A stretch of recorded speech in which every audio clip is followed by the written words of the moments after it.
Before we begin, we want to just lay the ground rules and set some norms for everybody who's participating. We're so happy to have you all joining us this evening. Unfortunately, Commissioner Bravo was unable to join us because of a pre-scheduled event, and Monique Barley was unable due to a last-minute situation, and they all send their apologies for not being on this forum this evening. So thank you so much for those who are joining us. Before we move on, I'd like to let everyone know that we will be having interpretation in Haitian Creole, Spanish, and ASL interpretation. And for those who would require ASL interpretation, I'm going to share my screen shortly just to tell you how that is going to function. Buenas tardes, mi nombre es María Angélica y hoy estamos... Our Creole interpreter? Buenas tardes, ¿me escuchan? Ok, buenas tardes, mi nombre es María Angélica y hoy estamos ofreciendo interpretación en criollo haitiano y en español con Marb Language Services. Para recibir interpretación el día de hoy, vamos a hacerlo de dos formas. Si ustedes están en el Zoom y quieren escuchar este evento en español o en criollo haitiano, pueden hacerlo directamente en el Zoom en unos momentos. En un momento van a ver una opción en la parte de abajo de su pantalla a mano derecha. Es un globo que dice interpretación o interpretation. Si le hacen clic, van a poder elegir el idioma en el que quieren escuchar la reunión de hoy. Pueden escoger Spanish para español y French o francés para escuchar la reunión en criollo haitiano. Y también, si quisieran llamar a la línea de interpretación telefónica en español, pueden llamar al 786-665-8802. Y este número también va a poder ser usado, este número también va a poder ser compartido en el Facebook Live. Lo van a encontrar en el chat del Facebook Live. Muchas gracias. Good afternoon, my name is Maria Angelica, and today we will be providing Spanish and Haitian Creole interpretation services with Marb Language Services. So if you would like to hear this information in Spanish or in Haitian Creole, you will be able to do so if you are joining directly into the Zoom. You can, you will see in a few moments an option at the bottom right side of your screen. It's a globe that says interpretation. You can click on it and you can choose which language you would like to listen to this meeting in. Now, if you don't speak both Spanish and Haitian Creole as well as English, you will need to activate your interpretation feature so that you can hear everyone's contributions in this meeting in the language in which you would like to hear them in. So at the bottom right corner of your screen, you will see the globe that says interpretation, and you choose Spanish if you want to hear the information in Spanish, French if you want to hear the information in Creole, and English if you would like to hear this meeting in English. We also have interpretation lines available for Spanish and Haitian Creole that are posted here in the Zoom, and they will also be posted on the Facebook Live chat. Thank you very much. And now I'm going to give the mic to Lourdes, who will be providing Haitian Creole interpretation along with Rose.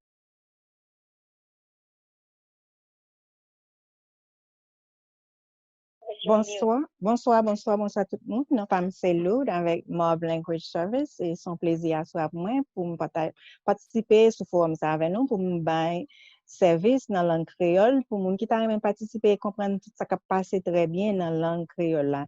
Donc et pour moun monter sous Zoom dans kounye là on va un petit globe sous globe là ouvert li ou après French pour français comme nous pas gain créole là nous pas gain créole là on va cliquer sur lui et là bon accès à interprétation dans langue créole. Donc et sous pas parler anglais ou pas parler espagnol ou pas parler créole obligé cliquer sur une dans bouton ça pour participer comme ça doit dans forum ça son et présentation qui a bien pile importance pour même qui vivent dans la communauté. Donc, si on a un monde qui t'a aimé participer et qui ont un petit problème qui pas qu'à monter sous Zoom, là, nous avons un numéro de téléphone tout, côté le carré, c'est 305 901 26 92 et nous postons sur chat là tout, donc c'est 305 901 26 92 et puis moi même avec collègue moi Rose nous pourrons assurer nous que tout ça qui dit sous forum là n'a pas le transmettre les pour dans bon temps de façon pour gagner toute information besoin gagner pour prendre décision qui va affecter la vie avec vie communauté. Merci et bonne participation à tout le monde. Gracias and merci. And we also would like to let you all know that we will be providing ASL interpretation. And as you can see on our Zoom, that we have what you will need to do in order to get your ASL interpretation. So I'm gonna leave this on for about 5 more seconds before we go ahead and begin.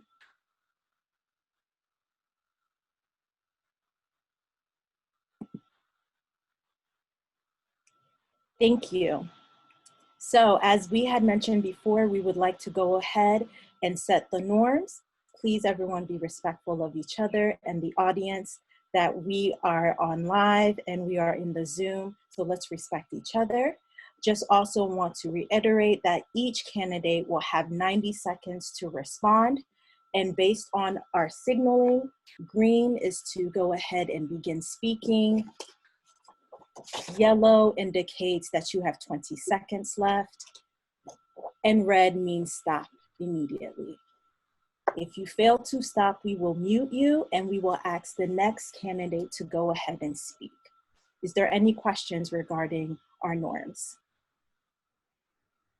With that being said, would like to go ahead and pass it on to my co-moderator, John Morales, who is an NBC6 meteorologist and climate change expert. We are so thrilled to have you with us. Please take it away, John. I'm very sorry to interrupt, and I wasn't sure if Mariana Helica noticed that, but the interpretation feature is not on at all. Very good. Thank you. So we will begin now. Thank you. Would you like me to repeat? Yes? Okay. We're going to go ahead and repeat that for those who did not catch it before. Each candidate will have 90 seconds to respond. We will signal you by showing you a set of colors. Green indicates for you to go. Yellow indicates you have 20 seconds to finish responding. Red signifies that you need to stop, and we will mute you if you continue to go after we've asked you to stop. We will be timing, so hopefully you all will see our colors. So with that being said, does everybody understand the norms of this form? Okay, with that being said, I'm going to go ahead and pass it to, I would like to introduce my co-moderator, John Morales, who is an NBC6 meteorologist and climate expert. We are so thrilled to have you with us. Please take us away, John. Thank you, Nessie. It's definitely great to be here. And, you know, I know many of you, you know, the subjects we're going to be talking about today are very important for our community. And really, I mean, very important beyond our community as well. I mean, it's not just a Miami matter, it's a global matter. Now, if I'm here, I think many of you surmise that we're going to be discussing the climate crisis, and indeed we will. Miami, of course, is the top city in the world in terms of assets that are at risk from sea level rise. And sea level rise, of course, is one of the symptoms of anthropogenic global warming. In other words, a man-made climate change that we're seeing. But that's not the only issue. You know, we're living through our hottest year in Miami's history. Our city was founded in the 1890s, and our weather records date back to those dates. And we've never had a year, our first half of the year, as hot as this one has been. And, you know, that puts a lot of frontline communities in danger, frankly. because, you know, oftentimes when you are financially challenged, it's a choice it's a forced choice that you have to make to simply not run your AC because you can't afford to run your AC. And that can be dangerous in these increasingly hot times. There are many other climate crisis subjects, including the cost of it, that we're going to be discussing today. But also, we're going to be talking about climate justice and environmental justice and social justice overall. So I think this debate is one that I'm definitely very proud to be a part of. And with that in mind, of some of the subject matters that we're going to cover, I think now we'll get started by tossing back to Nancy, and she's going to introduce the Miami Climate Alliance and then get started with the debate. Thank you so much, John. Hi, everyone. It's me again, Nancy Metayer, and I am a proud member of the Miami Climate Alliance Steering Committee and the Miami Climate Alliance, who are MCA. We are a 90-member coalition that includes 20 plus neighborhood-based organizations, 15 plus social service providing organizations, and 7 labor unions and or workers center. Most importantly, we primarily serve Miami-Dade's low-income Black, Caribbean, and Latinx communities. Our priority is based on the needs and voices of the most impacted by sea level rise, extreme heat, and other impacts of climate change. Since our founding in 2015, the MCA, Miami Climate Alliance, has achieved more than 50 policy victories, including hiring our county's first chief resilience officer. Most recently, a formal request from the Board of County Commissioners that the FPL should not shut off power for customers during the COVID-19 pandemic. That is at Miami Climate Alliance, and I am now going to go ahead and introduce my other co-moderator, Yasmin Webb, a leader of the Black Lives Matter protests, where she spoke so powerfully last Tuesday at the Justice for Miami press conference to demand immediate end to Miami police excessive force tactics on peaceful demonstrators. Yasmin, the floor is yours. Hello, everyone. Thank you, Nancy. Hello, candidates, and to viewers at home. I'd like to ask each candidate to share their 1-minute opening statement before I then kick off with our first questions for viewers at home.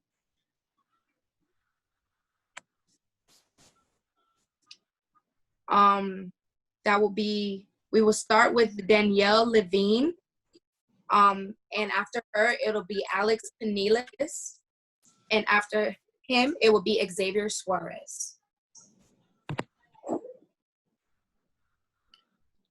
Ready?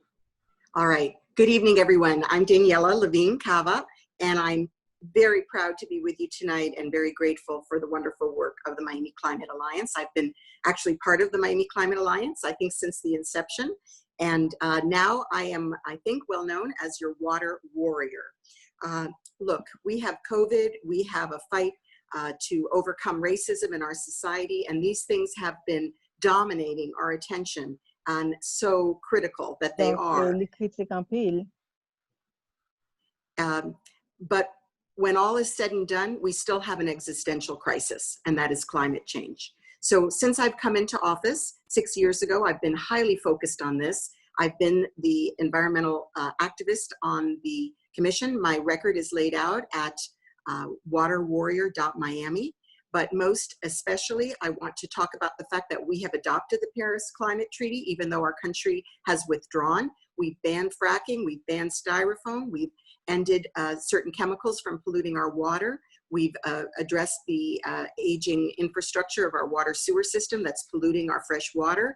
We've pushed back on saltwater intrusion by bringing Everglades restoration and making sure that FPL cleans up what happened under the canals, and a whole host of other achievements. So the most important thing that I can say to you is that I will continue this path. I will bring Miami-Dade forward as a leader in the world on solving this crisis. We must do mitigation and adaptation, and we must make sure that the county is an exemplar for the rest of our community. So I'll be bringing solar, I'll be reducing our carbon, I'll be preparing our infrastructure for increases in sea level rise and preparing us for the extreme weather events that are coming our way. Thank you.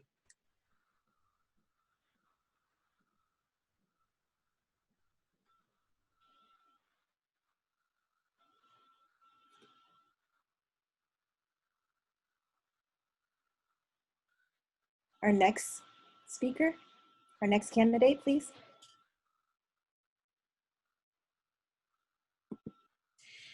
I believe that would be Alex Penelas is due up next. Excuse me, Mayor Penelas, you are on mute. I apologize for that. Thank you. Thank you, John, Nancy, the other moderators, ladies and gentlemen. Thank you so much for putting on this forum. It's so critical that we're having this discussion. You know, I've been talking about the effects of climate change, the water, wastewater, sea level rise in this community for the duration of my campaign for over the last year and a half. My concern, though, is that in the midst of this pandemic, in the midst of the financial constraints that we see our local governments facing, in light of the very real human suffering, health issues, and economic concerns of the public, that this issue be forgotten as we move forward. We cannot afford to forget this issue. We need to elect a mayor that has the capability of balancing the very issues we're going to discuss today with the very real human and economic issues that we face post-coronavirus. And that's the skill set that I bring, I think, to this mayoral campaign. I've built a career on tackling big issues, and I've done so by creating consensus, bringing the community together, having a clear path towards success, and then using the bully pulpit of my office to get real results on big issues like homelessness, early education, and transportation. I'm looking forward to partnering with the Miami Climate Alliance and so many other environmental activists in our community to put that plan together and move our community forward on this critical issue. Thank you for having me tonight.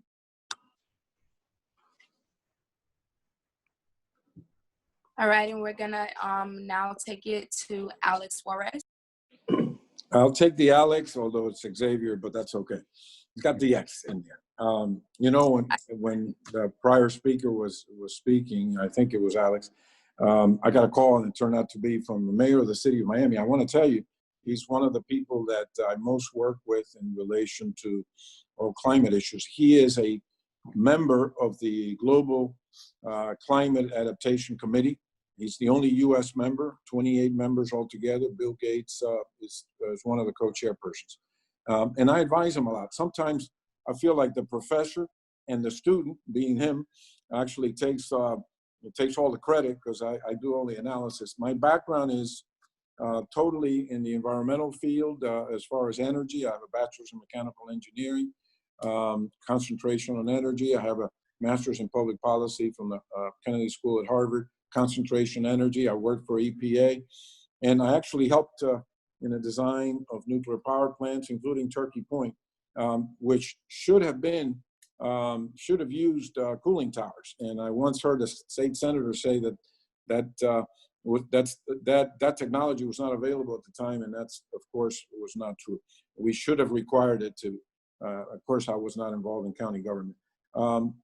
We have three basic tasks as future mayor of Miami-Dade County: to make our buildings totally use renewable energy and carbon footprint at zero, the vehicles of the county, trucks and buses, and then to do something about the automobile by having mass transportation incentivized. And I've got I think the best plan for that, which is free public transportation, as Kansas City has done.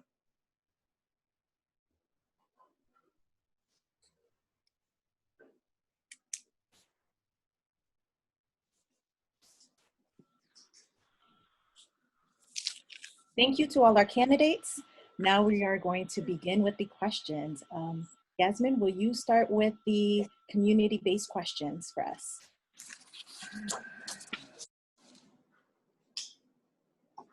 Yes, give me one moment, please. So some of the community-based questions were,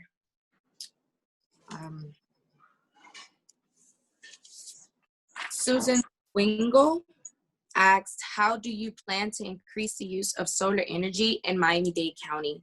This is going to all candidates. I want all of them to answer.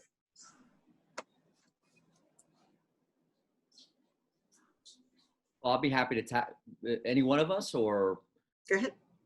so I think there's two sides to it. There's the capital expense associated with you know, constructing a solar energy type of platform, whether for a residential or commercial property. And then there's the ongoing cost.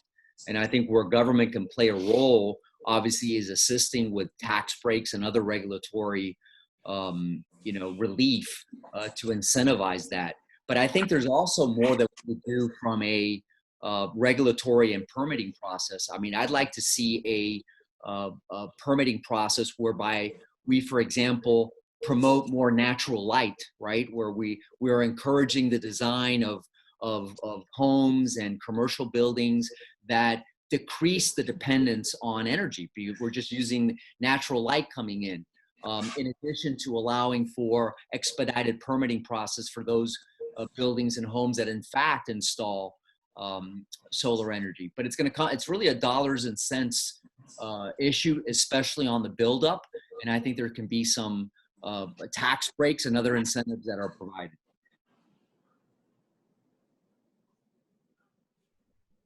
Thank you so much, Mayor Penelas. We're going to go ahead and go to Commissioner Daniella Levine Cava. Yes, thank you so much. Well, I brought a study that looked at the infrastructure of the county to convert to solar. And it demonstrated that we could save tens of millions of dollars by converting to solar energy on our existing buildings and facilities. Unfortunately, we cannot, under state law, move our energy from one building to another, but even just using it for the exact location would be a huge benefit. Of course, this study came in a couple of years ago. The current mayor and administration has done nothing about it. One of the first things that I'll do as mayor is move forward on solar conversion. I also sponsored the solar co-ops in Miami-Dade County, and that has resulted in hundreds of new homes getting solar at a more affordable price as they purchase in co-op. And we've also, under my leadership, come up with improved standards. We've reached the highest standard for solar permitting in the county to accelerate and expedite solar. So I'm, 100% in with solar, and also conversion to electric. We're going to have a good percentage of our fleet coming in at electric buses in just a few short years. And I've also changed the standards for installation of electric charging infrastructure in new construction to move forward as well with a carbon neutral future.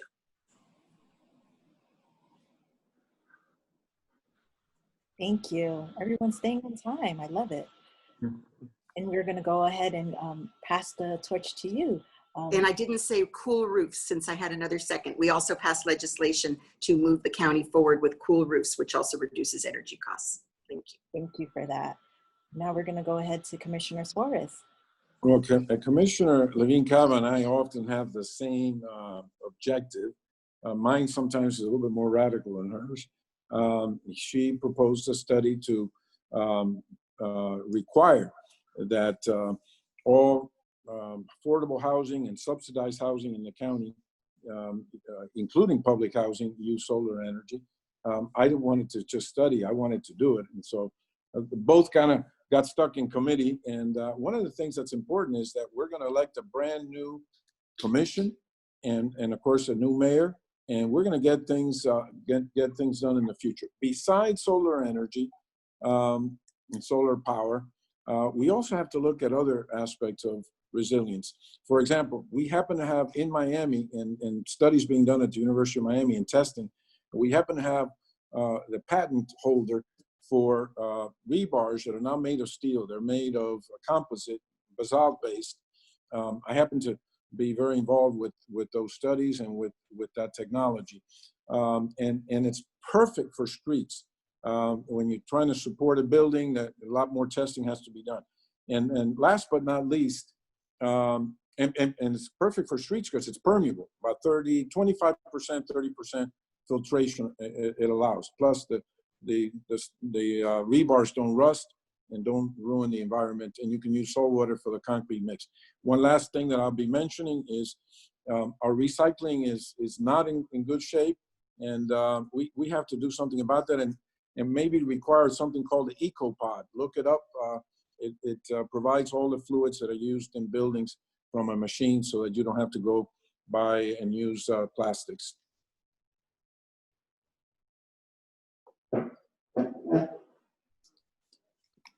Thank you. Yasmin? Yes, and I had one question that I'm actually going to direct to Miss Danielle.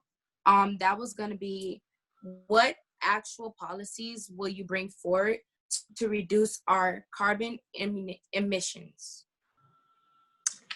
Thank you very much. So first of all, we've already have a document that says we'll be going to 30% solar within 10 years. So, you know, that's on the books, but it has to be implemented. So by elevating the environmental office to the 29th floor, the Department of Environmental Regulation is buried currently. I will elevate it. It will be by my right side, and we will be aggressively pursuing those carbon reduction goals. I also brought legislation, which we again need to fully implement, and as mayor I will, to look at the production of carbon by our buildings, because buildings are one of the primary producers of carbon. We can do energy audits, we can aggressively pursue those targets, and we can also push it out into our private sector buildings as well. And I have a plan to do that. We also have our fleet, our bus fleet is being converted to electrical, and that is going to start happening. We are in the middle of procurement, and so I will push that procurement forward. So I just was responsible for a major change that has kind of gone under the radar screen, which was at our last CDMP, Community Development Master Plan meeting. We adopted a target of 80% reduction by 2050 in our carbon. So I'm very, very proud to move forward.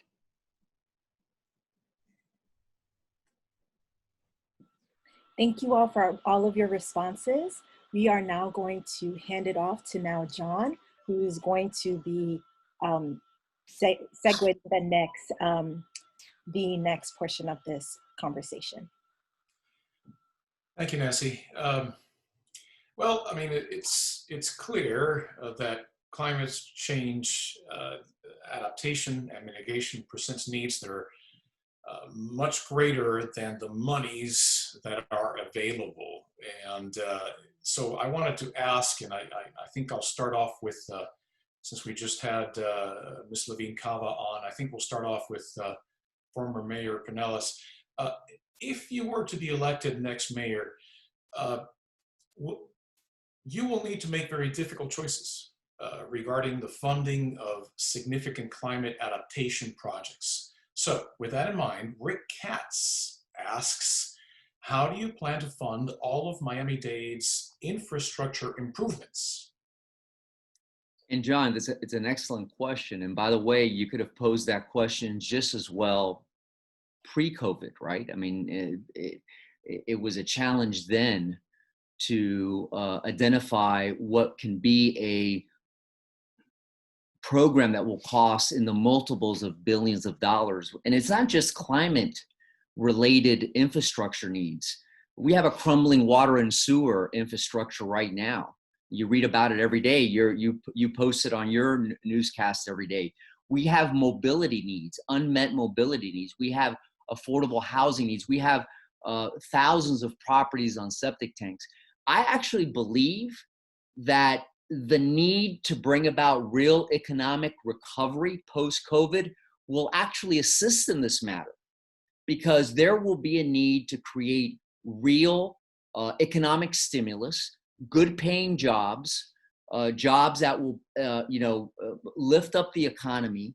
And what better way of doing that, John, than through real infrastructure improvement programs? So I actually think that this pre and post-COVID world needs of infrastructure really can work together.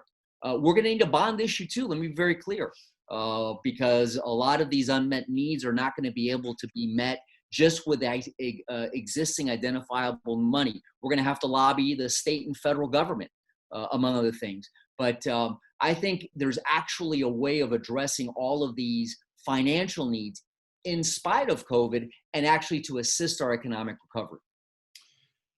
Thank you, Mayor Penelas. Let me pose the same question to Commissioner Suarez. I mean, there's a lot to pay for here in terms of adapting to the advance of climate change. You need to unmute yourself, Javier. Yes, and a lot of it is being misspent. Infrastructure improvements, for example, that include constantly tearing up the streets, Northwest 7th Avenue, Flagler, et cetera, makes absolutely no sense. One of the things I'm considering is a moratorium on state projects that just seem calculated to tear up our streets for absolutely no good reason. With the city of Miami, I have started putting into their heads and actually actively opposing some raising of the seawalls. We did that on Southeast 25th Street, just our 25th Road, I'm sorry, our own little street there, where they wanted to raise the seawall and have some kind of a dock or something or other, and all the neighbors opposed it. But a little bit farther down, you have Alice Wainwright Park, and you have the perfect opportunity to not raise seawalls, to save some of that $192 million the city of Miami has in an existing bond and have a natural shoreline. It's a perfect location for a natural shoreline because the water comes in and stops way short of the street and way short of the natural habitat that's about 15 feet high. So a lot of it is just reallocating money in the correct way. And then, of course, when you talk about our water and sewer, we have a $6 billion capital improvement program. 1.8 billion of it was forced on us by a federal judge because of misspending in the past. We'll talk about that a little later. That won't happen under my administration. Thank you, Commissioner Suarez. May I answer that as well? Well, yes, I was about to come to you, Commissioner Levine Cava, because I want to hear from you in regards to this very large sum of money that we're all going to need, but I also want to give you a little twist along the way too. I'm wondering if you, as mayor, would join a growing number of leading cities, counties, states across the country that have filed cost recovery lawsuits against major gas and oil companies to hold them accountable for billions of dollars in local climate costs. Well, thank you so much for that. And I'll just start with that. I have already discussed this with a couple of different groups who are the lawyers. I've brought it to our county attorney's office. I learned about a vulnerability, which was we weren't including it in our bond disclosure, that we are actually at risk for climate change. And I made sure that we changed that in our bond disclosure. So this is definitely something to be pursued. But let me say, City of Miami got the public's support for the Miami Forever bond because of the flooding after Irma. This is about public will. This is about informing and engaging the public to understand what's at risk. And that is how I've always done things. And I think when we do that, we can build collaborative support across the cities and across our communities to make the necessary investments. We can also leverage our water utility, our stormwater utility, to build adaptation projects. And solar can pay dividends that can contribute to this. I've already been successful in getting the South Florida Water Management District to contribute to the county millions for wetland restoration in Deep South Dade and to push back sea water and repair Biscayne Bay. And of course, state money will be a key part of our solution as well. So let me try to get a yes or no answer from Mayor Penelas and Commissioner Suarez. cost recovery lawsuits to big oil, Commissioner Suarez. What do you say, yes or no? Unmute yourself. It worries me that you know that I am muted. You know everything.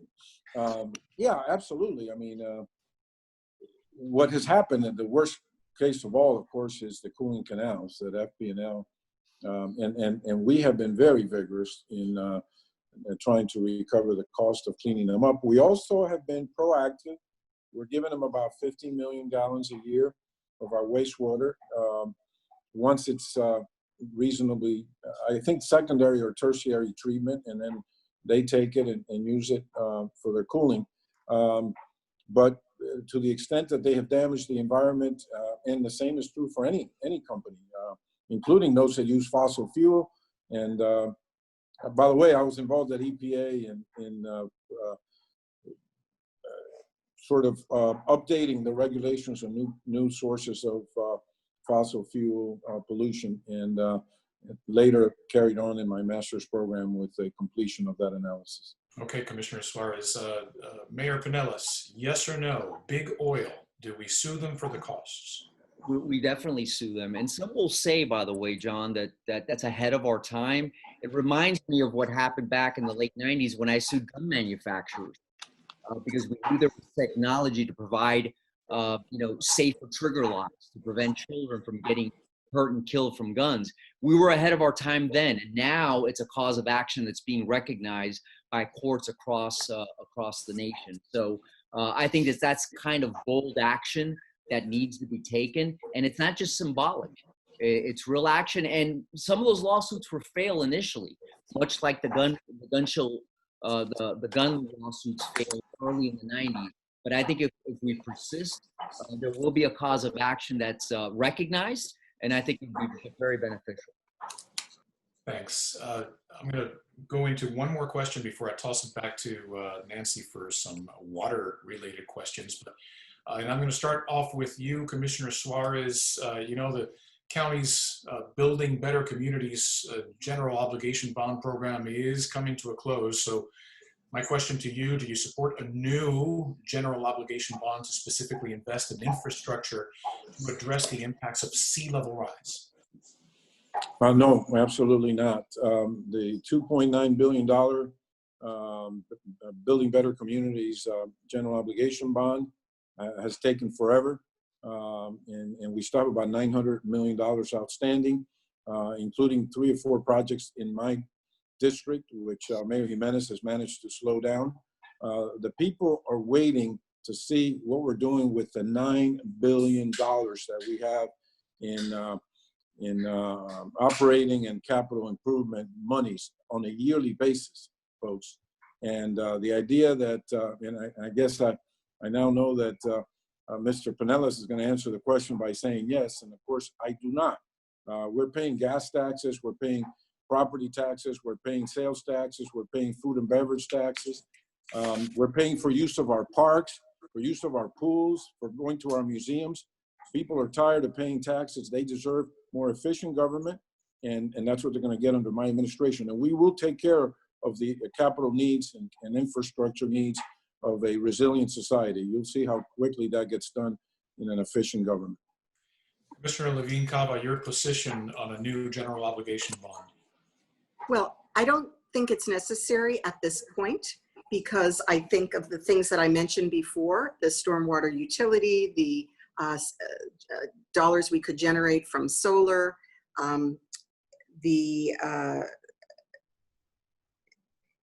we need to reprioritize. So we have the projects that we have for capital improvement right now. So we would look very closely under my administration at the capital improvement plan. We would put into place the ones that are really important for the future and are not sacrificial. We need to make some hard choices, and then we'll see how far those dollars will go. And of course, seek state dollars, just like the Keys did. Monroe County is a great model for us. They were able to make the case and do the conversion of septic to sewer throughout the Keys. And we also have the opportunity to use federal dollars, infrastructure, as Alex Penelas mentioned. This, makes a green economy when we're building new infrastructure that creates those good jobs, and it's a win-win. So we're going to have to, look across and of course litigation. If we're successful in class action lawsuit on the energy companies as well, those are other sources of revenue. Alex Penelas, I'd like to give you a few seconds just to, if you want to support your position that you are for a new general obligation bond. Yeah, John, and I'm a little surprised by the responses we just heard, because we all talk about bold agenda. I mean, if we're going to be bold on these issues, we've got to recognize this is going to cost in the multiples of billions of dollars, in the multiples, okay? And I think there's a fiscally responsible way of doing it that's revenue neutral to the public as we retire the 2004 bond issue, which you mentioned, because a lot of those bonds are being retired. I think there's a way of issuing new debt that will create very little, if any, burden on taxpayers. Now, listen, I don't say that with a whole lot of enthusiasm. I'd rather not do it. I'm not happy with the way the half-penny sales tax for transportation, for example, has been grossly misspent, John. But if you're going to tackle not just issues related to climate change, we've got mobility issues. We've got issues dealing with affordable housing, with a crumbling water and sewer infrastructure. All these issues have been kicked down the can by some of the very commissioners who've been sitting there for the last 10 years. We keep kicking these issues down the road, the can down the road, and now all of a sudden we're going to pay for all this with existing dollars? Well, if we have existing dollars to do it, why haven't we done it? Why haven't we done it for the last 10 years? Nancy, can I have a little bit of leeway here? I want to follow up with Mayor Penelas on something, if I could. Yes. Mayor Penelas, when I, I'm frequently on social media discussing hurricanes, discussing climate, environment, and all these different things. But I mean, the one thing I see the most when your name comes up is the half penny. Of course. So I wanted to give you an opportunity because the half penny, of course, on the sales tax was the idea that, we would improve public transportation here in South Florida, which is right up my alley in terms of, environment, clean air, clean water, better commutes, less consumption of fuel. And yet, I think everybody's impression, as well as some studies, show that our public transportation continues to be pretty much a disaster. What happened? You're absolutely right. And I share that frustration. You want to talk about bold action? That's what the half penny sales tax was. It was a bold action in 2002 to address not just the immediate transportation needs, but it was a 30-year living, breathing document to lay out a vision for public transportation in this county. If we really want to be this global city that we aspire to be, we needed funds to pay for it. We also needed money, John, to be able to draw down state and federal dollars, because we needed a local dedicated funding source. While I was mayor, in that year and a half when we had the money, I added 8 million miles to our bus service. The last extension of Meteorol was approved under my administration, which was Arlington Heights to the airport. We gave free public transportation to everyone over 65. So the issue of what happened afterwards, I think you've got two commissioners here that can answer the question. The money was been grossly misspent. They took money for new projects to pay the budget holes of the past. And that's just a classic example of what's been going wrong with the county over the last 10 years. So that's my response. I think the half penny which I think was one of the most visionary moments of public transportation in this county, yet now we have nothing to show for it because those who came after me obviously misspent the money. Well, so we've got two sitting commissioners right here. One who's been on the commission for quite some time, another one who hasn't been there that long, Commissioner Levine Cava. So why don't we start with Xavier Suarez, who's been there the longest, for his response to your accusation. Unmute yourself. By the way, Xavier's been on the right side of the issue, John. Yes, thank you for that. Very much on the right side of the issue. Yeah, and to the point, and I was just going to say, Alex usually makes that disclaimer or that clarification, and I appreciate it. I voted against the budgets that used $100 million a year for roughly the last 10 years to balance the county budget. And some others did not, and they can speak for themselves. But there was a little problem at the beginning, and it wasn't such a little problem.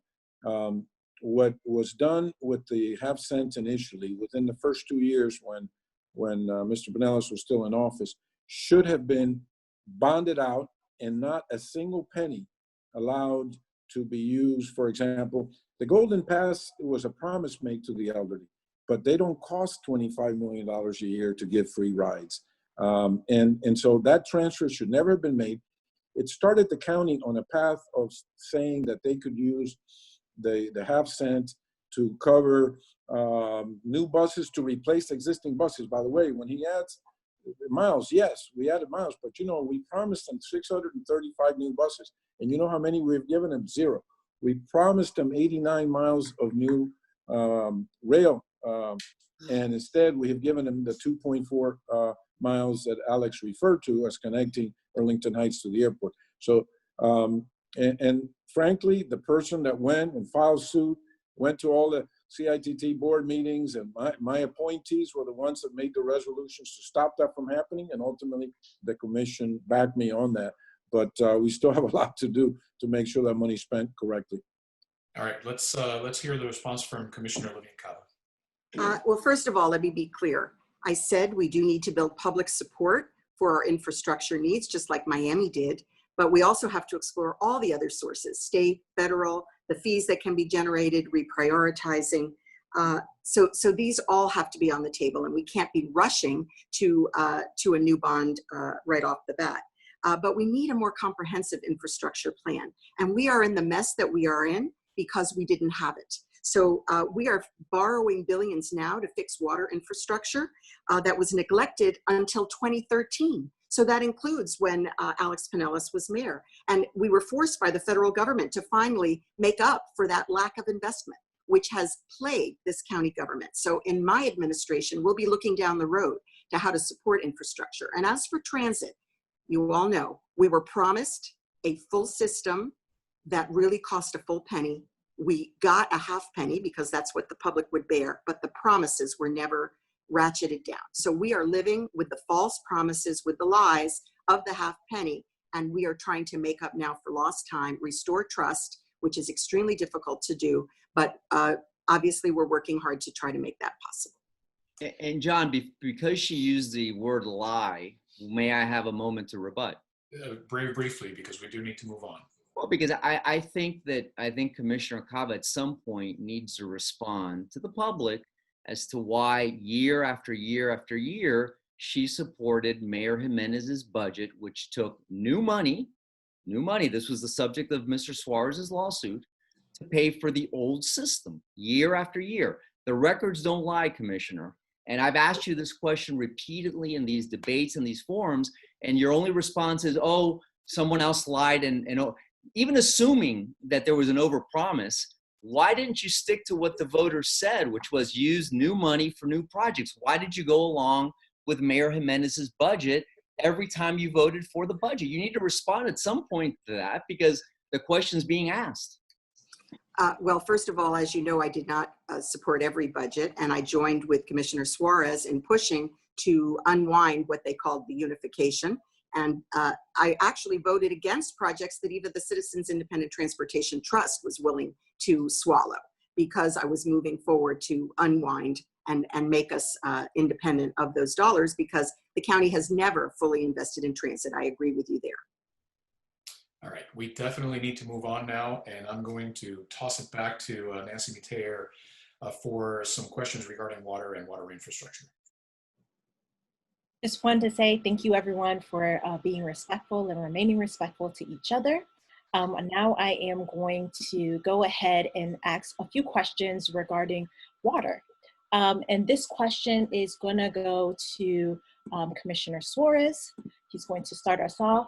What action plan for addressing issues and protecting clean water will your administration have? I think it bears clarification in answering that question. That's a great question. That far from having a crumbling water and sewer infrastructure. We're actually well on our way to repairing it, in part because a federal judge imposed it. By the way, Daniela was 100% right that it had been misspent in the past. You know what they did? They took $25 million from water and sewer, okay, from the water and sewer fees that people pay that are supposed to be used for that system. When I was elected, the first year, Mayor Jimenez said, we're just going to borrow the $25 million this year. I said, no, you can't borrow it and later pay it back. This is money that's supposed to be used for that. The federal judge, Fred Moreno, passed that decree, and we've been abiding by it. And we have now issued about $2 or $3 billion already outstanding, and another $6 billion, because we have another thing that we have to comply with. The state of Florida says that by 2025, we have to reuse or clean up in a way that maybe deep well injection will solve it, 60% of all our wastewater. And we're moving in that direction. We're having to collect higher water fees. We probably should figure out a way to collect them more from commercial developments rather than from the average homestead owner. But we have to continue doing that. We've already increased water rates 5 years in a row, and we've already bonded out a couple of $2 billion. It'll take another $6 billion to complete it, and we'll get it done. Thank you. And this question will go to former Mayor Penelas. How will you preserve our water supply, especially as our underground reservoirs are near Superfund sites? That's a great question, and you've got several aspects to that issue. I think saltwater intrusion clearly is one of the major issues that I'm concerned about. The Everglades Restoration Plan, I think, is something that we need to embrace as a county. Obviously, there are jurisdictional issues there related to the state and federal government, but I think the mayor's office can be the appropriate bully pulpit to advocate for plans such as what is being proposed with Everglades Restoration. And then, of course, you've got the sea level rise issues and how we make the proper investment to stop intrusion from the east. So I think these are all issues that are co-related. I think that all water issues, Nancy, need to be elevated to the mayor's office. I think structurally, I envision a mayor's office where whether you call it a resilience officer or a water troubleshooter, whatever you call a deputy mayor, it's an individual and a staff that reports directly to the mayor with the responsibility of working with all departments across the board. I think, as Commissioner Cava said earlier, and I think she's right, that position currently is kind of buried in the bureaucracy. It needs to be elevated where it belongs, which is in the mayor's office, and a direct report to the mayor. Thank you. So yes, we do agree as to that point. And even in my tenure as commissioner, I've had to convene the meetings of water and sewer, resilience, and Department of Environmental Regulation to get them to talk about the water issues. There's really nobody in charge at the county today of how we protect our water system. It's really shocking. And I will take care of that right away. So what do we have to do? We have to obviously conserve our water. And our water, even the dirty water, is precious. And I had to order a report, Plan B, to look at our wastewater. We're flushing it out to the ocean. The state has ordered us to do something different. It is expensive to clean it up, but we need that for our future water needs, as well as to recharge our wetlands. Unfortunately, instead, the current plan is to just stick it under the earth. Not a good plan. Everglades restoration is critical. The freshwater flow keeps the salt water out of our wells, which are already being compromised with salt water, and out of our aquifer. And I fought vigorously about the FPL item and made sure that we're holding them accountable for cleaning up that saltwater plume. I opposed the Kendall Parkway because it ran across precious lands that are part of Everglades restoration. We need to be a full partner with SERB, Everglades Restoration. Again, there is nobody in charge of this today in county government. It is shameful. And finally, we have to make sure to get rid of the pollution. A lot of it is nutrients coming through our canal system. There's a lot that we can do, and it takes the will to stop flushing fertilizers into our canals during the rainy season. and other things that we need to do to prevent the overload of nutrients, the killing of our seagrass, the dying of our bay, and the fouling of our beaches. Can I add my 2 bits here? Yes, Commissioner Suarez. Thank you.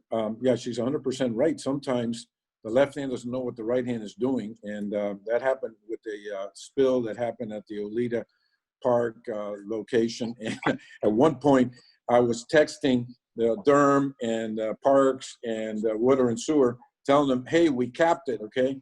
And I think I posted it, and I think I tagged John Morales on that when we finally capped it, so he could report that the beach would soon be open there. Let me tell you one other thing that's extremely important. And I was particularly involved in this when I was not in office. I was the representative of the Sierra Club to make sure that we raised Tamiami Trail. That's 11 miles that has to be raised into, I believe it's called the Florida Skyway. And so the Sierra Club had me be the liaison with the Congress, and I worked on it. We've now managed to fund, with federal funds, a big chunk of it. I think we're up to 8 miles out of the 11 miles. If you don't allow that water to come through, the bay will never be fully restored. And, you know, culverts underneath the street and all of that are nice, but if you see it from, you know, from satellites, you'll see that the water just isn't flowing. That's extremely important to complete that project. And Congress has behaved fairly well on that. And I'm proud to have been the liaison from the Sierra Club appointed to carry out that lobbying. You see, I can do lobbying in a favorable sense here. Of course, I wasn't paid for it. So, but thank you for your question. Great. This question is going to be for everyone, and we're going to start off with Commissioner Daniella Levine Cava. Very long. When we look at maps and animations of future sea level rise in Miami-Dade County, we see water moving in from the coast up to the level of the coastal ridge. But we see even more water coming from the Everglades National Park and moving north through the low-lying areas on the west side of the county. The area has been subject to an enormous recent development, along with many attempts to move the urban development boundary, UDB, even further west towards Chrome Avenue and Everglades National Park. What would your response be to future development in the area on either side of the UDB? Commissioner Levine Cava. Yeah, thank you so much. So we have this precious, precious ecosystem, you know, wedged between the Everglades and the ocean. And we have this urban development boundary line, which has been extremely valuable for protecting our environment as well as our agricultural areas, and is a buffer to protection of the Everglades as well. And I have been a fierce advocate for preservation of that urban development boundary line. We just went through a major revisiting of the line, urban expansion areas, a lot of pressure from development to, let's say, change the rules a little bit to make it easier for development. And fortunately, because it affected my district, I was able to be a sponsor of the items and to fight hard to keep those protections in place. And as mayor, obviously, we'll continue to fight hard. As I mentioned earlier, we did change the community development master plan in a way that will be, you know, help to protect in the future. We also got approval of the transfer development rights, which allows people to take their desire to develop outside the urban development boundary and take those credits inside the line. And we have passed some laws that will make it easier to do denser development along transit corridors. And we need to continue in that regard. Build infill housing, and we have some new policies coming to allow auxiliary dwelling units and other things that will allow us to build denser inside the line. Commissioner Suarez. If you had to rate us in terms of voting with the neighborhoods against excessive development, Daniela would get a 99 and I would get 100. She did vote one time for Lennar, and then she got religion on the second vote, and we took care of that. Well, actually, we got outvoted. Okay, the UDB is something that's a line that should be sacrosanct. When they say they don't have enough buildable space, and that's nonsense. They have plenty of buildable space. I was talking to my son one day about that, and he said, Dad, in the city of Miami proper, we have buildable capacity of about 95%. So we've only built up to about 5%. Of course, that's infill. It is in slightly more expensive areas. And one of the things we need to do to have affordable housing is to make available the land, the property, the fee simple for free. And the county has tons of properties on that. If you ask us about affordable housing, I'll get into that. So I was going to add one other thing, but I'm sure I will think of it going, a little bit farther down the road. I am a little bit older than some of my opponents here, so, I can be excused for not remembering everything. Thank you. Mayor Penelas. Well, as the youngest member on this panel, I do remember the University of Miami study that just came out maybe a year ago, Nancy, that actually showed there's about 500 million square feet of available public land, not even private, that's available for the kind of development that my colleagues here have mentioned. That, of course, intersects also with the affordable housing issue, which Commissioner Suarez mentioned. But I think, there are very creative ways. And plus, I just think it's good policy to make sure we are increasing density and building where the job centers are, where the schools are, where the existing infrastructure is. It's going to take us years to catch up, for example, on our transportation needs, and just continue to build south and east is going to put even more strain on that infrastructure and more strain on families that are spending an hour and a half each way to get to work in the morning and then another hour and a half back. So I think we need to first look at all those available pockets that exist right now. Again, 500 million square feet of available public land. That could be put back on the tax rolls. John, to answer one of your questions earlier about how do you create some revenue sources? That's land that could be put on the tax roll, which isn't on there now, and we could form partnerships with private entities, faith-based groups to build housing closer to the infrastructure. Could I possibly just add something to what Alex said that could help a lot? 20 seconds. 20 seconds. He's 100% right. We need to do higher density, have higher density where we have existing infrastructure. It's called transit-oriented development. In my district, there are 6 projects adding up to about $1 billion because we already have Meteorol there, and folks will be able to live there, get to work without having to use the automobile. Thank you. I have, real quickly, Commissioner. Thank you. And I just want to say, I'm not anti-development. We do need to continue to grow, but we need to grow in the right places. And that's why I'm so pleased with the TDR policy that I was just able to get passed, which really will provide some real incentives and reduce the pressure on sprawl, which we cannot allow to continue. Thank you. Thank you all. Before I pivot back to Yasmin, I have one question. This is not water related. This is social justice. As you know, our alliance is intersectional, and we recognize that climate justice is deeply linked with racial justice. As thousands of Miamians march weekly for Black lives, a common rallying cry is to defund the police. What do you think about defunding or abolishing the police? I'm going to start with Mayor Penelas. Don't support it. And I'm going to go ahead to Commissioner Suarez.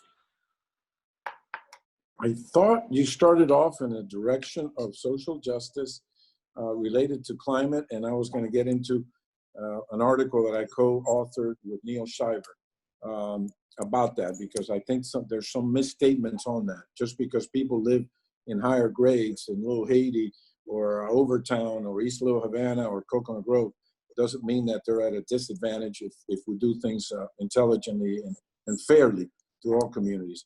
As far as defunding the police, none of us wants to defund the police. We don't know where somebody got that notion.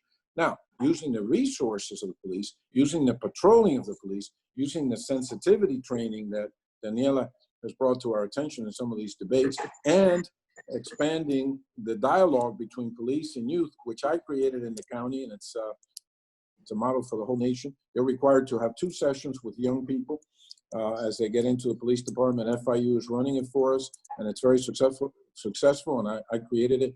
My aide, Sarah Odio, was the one that designed it. Thank you. Commissioner Levine Cava.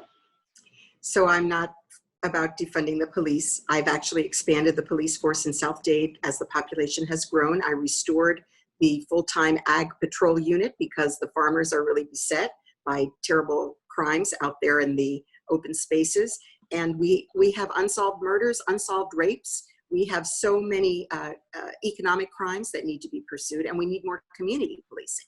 But what we do need is trust, and that is what we're lacking. So many communities that have been the subject of these policies in the past where they've not felt protected by the police, quite the opposite, they're taught not to trust the police. And that is bad for all of us. If they're not reporting crimes, if they're not giving leads to the police, then the police cannot protect us. So I see the Independent Civilian Panel, which I, of course, was co-prime sponsor of the charter, which unfortunately just failed, but the ordinance is going to go through, I'm pretty confident. We need to make this something where the community can be in closer, have an opportunity to express their concerns, bring their, what they've seen in an independent place for investigation and resolution. And this will be good for the police as well as for the community. As well, we need to restore all those social programs that have been dismantled over the years, and they're all about crime prevention. So if we restore those programs, we will be able to reduce crime, and that will be good for everybody. Nancy, if I could regain a couple of seconds, since I tried to answer the question very specific. It was a very specific question. I think I gave a very specific answer, but since the independent review panel was mentioned, I too support the independent review panel. Some people think you can't both support the independent review panel and also support police, and I don't agree with that. I think having citizens involved in this process is actually a good thing. I think it actually enhances the work of the police, right? But I don't agree with those who think that we need to take resources away from our police officer or dismantle them. You can both support the police. We don't support the bad actors, and that's on us, right? We have to make sure we have the rules and regulations in place, that we're recruiting the right folks. And something else I've said very clearly in many of these forums, because we're running for strong mayor, okay? If I see with my eyes a police officer of Miami-Dade County do to someone what happened to George Floyd, I'm firing that police officer on the spot. I'm not waiting for an independent review panel to tell me what to do. I'm firing that police officer on the spot. But our police departments need the resources. We have a horrible gun violence issue. We haven't talked a lot about that today. That has to be addressed. That's going to cost money. And is that just with more police officers, with technology? So there's a lot of things that still are left on our plate, okay? So I do support reform. I support the independent panel, but not defunding the police. Thank you. As we continue to talk about justice, social justice, frontline communities face disproportionate impacts from climate change. How will you support policies proposals that train and employ the communities to transition to a clean energy economy? And I'm going to start off with Commissioner Levine Cava. Thanks, Nancy. So climate gentrification is real, and I think we actually invented it here in Miami. So, you know, it's something that we recognize puts a huge pressure, huge threat on our communities that are naturally occurring affordable housing, and we need to do more to keep those houses, make them more resilient. And one of the things I've done is bring the SELF program. It's under review by the county staff, and as mayor, obviously I could move it forward aggressively, but it's like Y-Green, like the programs, but it doesn't take the equity away. So it's something that is for the low, moderate income households and helps them to make the necessary investments in their homes. And these are, by the way, things that help fight back on the pennies on the dollar offers that many of these homeowners are getting from these gentrification projects. I also brought the Community Redevelopment Agency changes that require any housing that's low, moderate income to be replaced, and any housing that's built to be mixed income and to have additional opportunities for low moderate income households. So I'm going to fight vigorously to retain the character and the legacy of these neighborhoods and make sure that we do not allow these homes to be railroaded. Commissioner Suarez. We have great resources and we just have to know how to allocate them. In my limited role as a county commissioner and member for a couple of years of the Children's Trust, I managed to do three things that are really important. One is after school programs. I initiated 6. I convinced my son to do another 14, so we did 20 altogether. 2 of those are in the West Grove, and those schools, Francis Tucker Elementary and Carver, have achieved A classification now. Secondly, vocational training.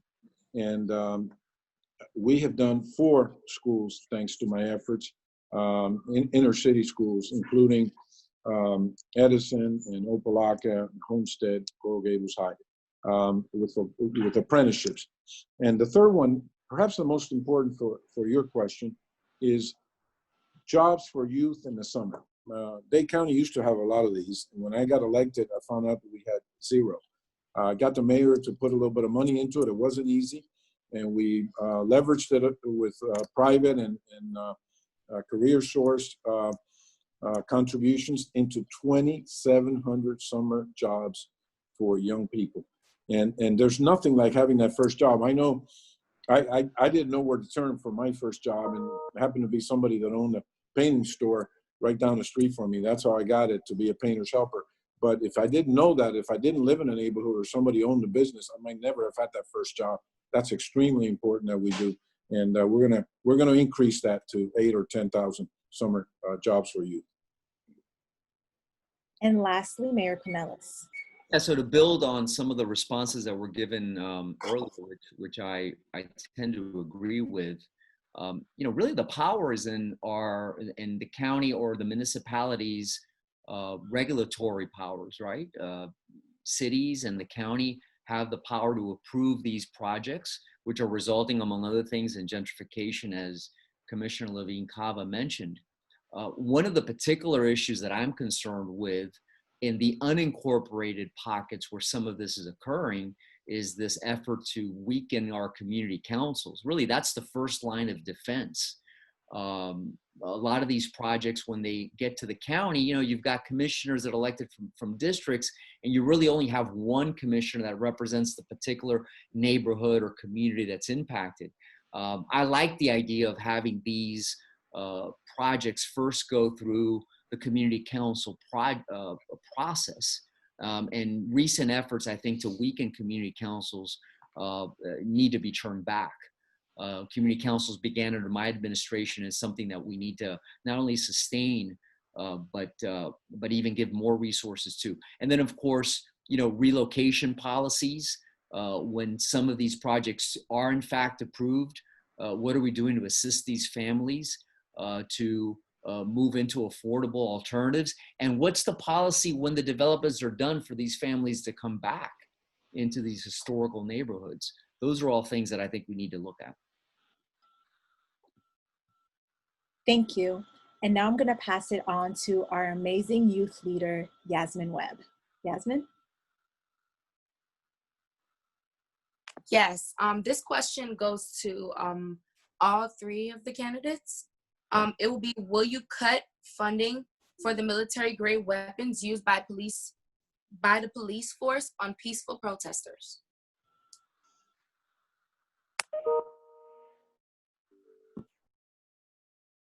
And let's go ahead and start with Commissioner Suarez.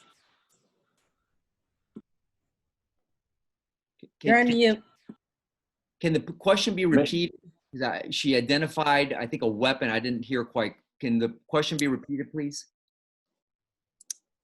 Okay, so the question was, will you cut funding for the military-grade weapons used by our police forces against peaceful protest? Military-grade weapons. In 1989, I got to tell you a little bit of a story about military-grade weapons.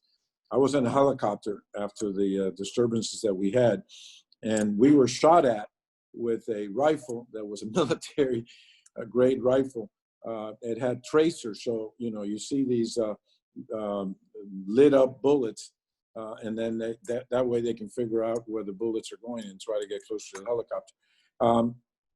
One thing I did see the city of Miami do on Sunday of the first week of demonstrations, things got a little out of hand on Saturday.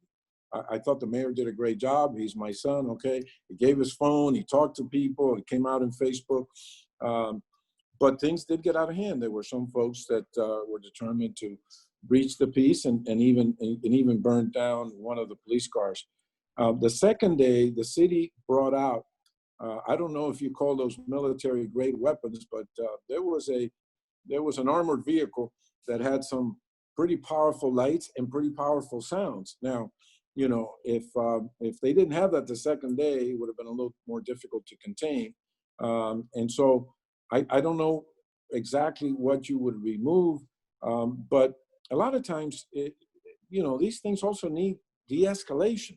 When I was mayor, I managed to, you know, resolve the 1989 disturbances after the killing of a motorist. This is not after the end of a trial that you can anticipate. This happened automatically, instantly.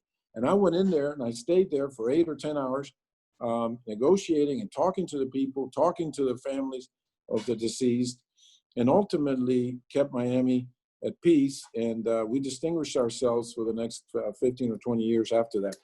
I think in great part because of that. So that aspect of it is important.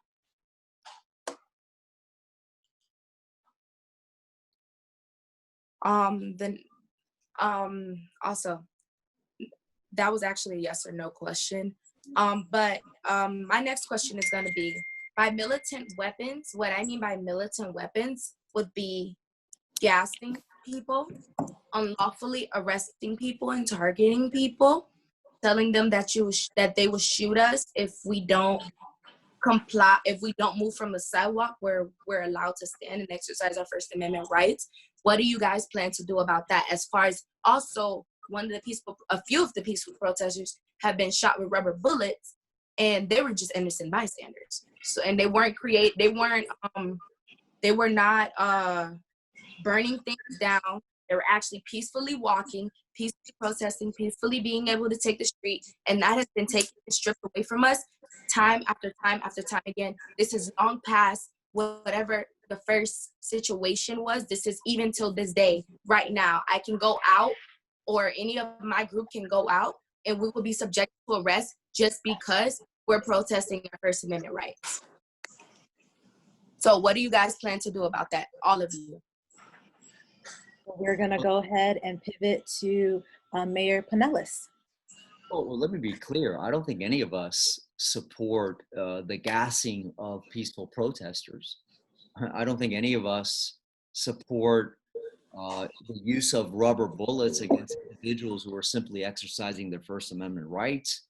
I don't think any of us support threats by police officers to shoot someone who's exercising their rights. I don't think any of us support that. The issue is, you know, what are the circumstances that led to any of these situations?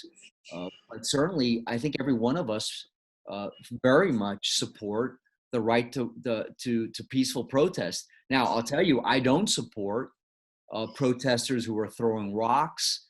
I don't support protesters who are damaging public or private property or burning cars. But I also don't support peaceful protesters or being intimidated just because of the fact that there are being protested. Yasmin, if you are peacefully protesting, you have the right to do that. And by the way, it's our duty as authorities, and it's the police authority, to protect you if you are peacefully protesting. Let me be very clear about that. Very, very clear. I do want to respond to the military-grade weapons issue. I've never been asked that question before. It's a good question. Thank you for answering it. I'd like to understand. I would get expert testimony from our police and non-police experts as to the need for those weapons. I need to understand that before I could make a specific response. But really the question is, what is the proper use of those weapons, right? Even if there is justification for purchasing them? Okay, not only the demilitarization, but the de-escalation.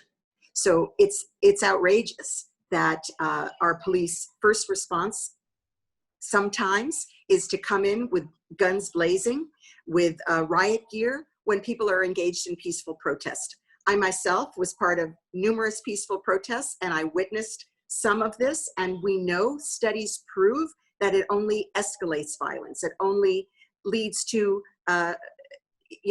people respond in a more violent way when they're confronted with violence. So we have our current police forces trained 160 hours on use of weapons and only 8 hours on alternatives. That will change. We need to learn mediation techniques. We need to have police working in partnership with social service personnel to go in and to deal with things in a less aggressive manner. This is how we need to start. And our police have had some really good training for how to deal with the mentally ill. So we definitely have some good things on the books, but we need to provide these alternatives. We need to put some money into training, and we certainly do not need to be acting like a mini armed services here. We're not the military. We are public safety, and we need to proceed as such. And as mayor, we will be making sure that we invest in those kinds of alternatives. I want to add a 20-second comment here. I am not crazy about those rubber bullets. I don't think we ever had them in the city of Miami. After I saw that young lady, I think it's a Broward situation. I don't know what you hope to accomplish with a rubber bullet. And of course, in that case, they did great damage to her eye, may have lost vision. I'll say right off the bat, I'm against the use of rubber. Okay. Thank you. Now that I didn't quite quickly move on because we're coming close to time. So we're going to go ahead and pass it over back to John. Thank you, everyone. Thanks. And I mean, my last question, which is coming next, it will be about the structure of county government. And I think it's a very relevant question given on what's just happening in the city of Miami. I think it's relevant to the county as well. But before I go there, and I think this will serve as a good transition from our discussion on social justice that we just had to this more of a climate justice kind of question. So let's see, Commissioner Levine Cava, I guess I'll start with you. If you restructure county government, how do you envision collaborating with the frontline communities here in South Florida to bring forth community-centered solutions to the climate crisis? Oh, well, for everything. I mean, I am a community activist at heart, 40 years working in the community, always on the other side of the dais, 30 years on the budget. I lobbied for things that would benefit the public. And I've been pushing as a county commissioner to have more participation, participatory budgeting processes, virtual participation in our official meetings, which of course now we have because of the pandemic. So all of those processes I will be accelerating as mayor. But more specifically, I want to go back to the days when we had mini county offices where people could learn about county services. They could participate, learn about how county government works. I'm all about civic engagement, civic leadership. And ultimately, as mayor, I'll be the inside to the outside. So the way I've been successful thus far in moving the needle on really tough issues is by working with the community to convene, to study, to come up with consensus, and to move forward to push an agenda. We can never get these tough things done if we do not do it in partnership with our community. And again, I've been part of the Miami Climate Alliance. I'm so proud of Catalyst, the organization I founded that's an active leader in the Miami Climate Alliance, and I will always turn to the community experts to inform my agenda. Thank you, Commissioner. Commissioner Suarez, I'll go to you next. Again, frontline communities, the ones that suffer the most when we have natural disasters, when we have climate-driven extreme weather. So how do you partner with our frontline communities to find solutions to the climate crisis? You're muted. You're right to point out that it seems like we worry about the folks that live right next to the water, who often are quite well to do. And one of the things I insisted with the city of Miami and still insisting is, again, switch those resources that people think have to be spent on seawalls and raising streets. Instead, use them for the parks, the inner city parks. Varick Park in the city of Miami has been sitting there waiting for the improvements, I don't know, for about 10 years. And that should be done right away, instead of spending a bunch of money on a seawall at Alice Wainwright Park. Alex mentioned the community councils. It is true. We gave them initially a lot of power, but it seems like over the years, they just haven't been as effective. The idea that you take a matter through community council, and then the community council votes against the redevelopment, and then it comes to the county commission, and we overturn that. That is, to me, anathema. I would never allow that, and they should have the power to make those decisions for their neighborhoods and their communities. They know better what they need in their communities. The entire thrust of my governance as mayor of Miami and as county commissioner has been to be attentive to the communities. I call it the principle of subsidiarity, and it's very ingrained in political philosophy. You do things at the level closest to the people affected. And Mayor Penelas. Listen, I couldn't agree more. I mean, John, when you look at my history of tackling big issues, it was all done because of input I received from the frontline communities that were impacted. For example, when I passed the constitutional amendment on universal pre-K that started the educational career of children at the age of 4 instead of 5, John, I wasn't an expert on early education, but David Lawrence came to me and he brought me a coalition of early education experts and said, you need to use the bully pulpit of your office to get this done. And we got it done. We went out and collected 750,000 signatures, put it on the ballot, got it passed, and now over 2 million children in this state have gone to school 1 year earlier. When we passed the homeless trust, again, we did it based on a coalition, a consensus of frontline individuals, by the way, including then homeless and formerly homeless individuals. We got input, and that's been my specialty all along. So many of the issues that we've talked about here today require a leader that can rally the community, create consensus, put a vision and a plan together, and then go out and sell it to the community. That's been my expertise all along. So on the issues that we've discussed today, social justice, poverty, climate, the water and sewer challenges that we face, we need a leader that's not just going to advocate for these issues. It's great to advocate for these issues. You need a leader that could actually get these things done. And when you look at my record of accomplishments when I served as mayor, it was about tackling big issues, but not just talking about them, actually solving them and moving a bold agenda forward. All right. In the interest of time, I'm hoping that this last question that I pose while I have the floor can be a yes or no answer. And if you're going to expand, try to keep it to just 30 seconds. And I'm going to go, I'm going to start with Commissioner Suarez, followed by Mayor Penelas, and followed by Commissioner Levine Cava. And here's the question. Given the expanding magnitude of resilience and associated issues, and what issues? Could you repeat? Resilience and associated issues. You know, climate change, everything that's driving here, and keeping in mind, you know, the budgetary challenges that we have. Again, City of Miami, but just a big fight right now in terms of the resilience officer there, and what's happening, that dynamic at this moment. So my question again to you, Commissioner Suarez, first: will you commit to having the person in charge of the ever-expanding resilience portfolio report directly to you? Yes, and I already have in mind that person that might be the one that will do that. Yes, absolutely. Okay, Mayor Penelas. Yes. Will he or she report? Yes. To you? Yes. And Commissioner Levine Cava. Yes, I've been very clear about that. Yes. Very good. Well, that concludes my set of questions. Nancy, let's head back to you. And it is exactly 6:30 on the dot. And I want to say thank you to everybody who has participated in this segment. I want to say thank you to Alex Penelas, Commissioner Xavier Suarez, Commissioner Daniella Levine Cava, our interpreters.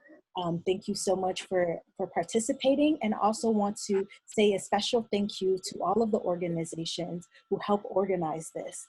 Engage Miami, 350 South Florida, Sunrise Movement Miami, League of Women Voters, Miami-Dade, and Catalyst Miami.